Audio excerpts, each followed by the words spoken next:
Can we reach people for Jesus if we're strange and odd and very different than the culture around us?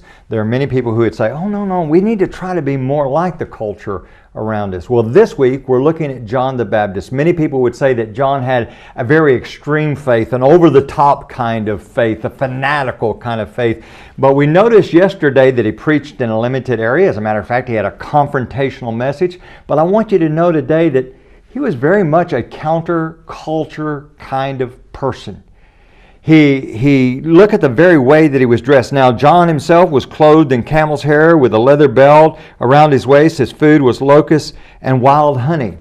And that wasn't the only thing. I mean, he lived in the wilderness. He preached in the wilderness. He preached that confrontational message. John, that is not going to attract people to yourself. What's wrong with you, John?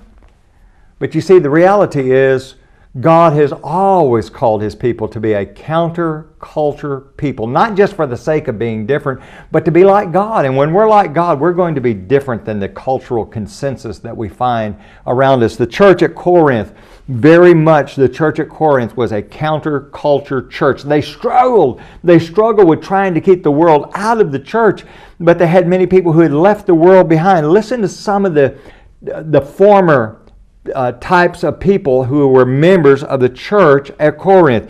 He lists a number of people who are not going to go to heaven, but these are all people who are members of the church at Corinth. They had previously been fornicators, idolaters, adulterers, homosexuals, sodomites, thieves, covetous, drunkards, revilers, extortioners.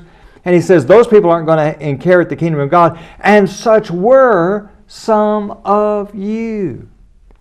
You know, the reality is we can't pretend that, well, you know, sin's okay, and we just pretend that, you know, these sins don't matter. Oh, they do matter.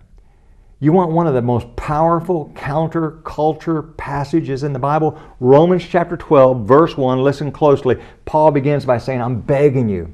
I beseech you, therefore, brethren, by the mercies of God, that you present your bodies a living sacrifice, holy, acceptable to God, which is your reasonable service. And do not be conformed to this world, but be transformed by the renewing of your mind. Now you get that? Don't be like the world around you. Don't you be squeezed into the mold that the world says you should go into. You strive to be a living sacrifice. Join us again tomorrow for your Daily 180.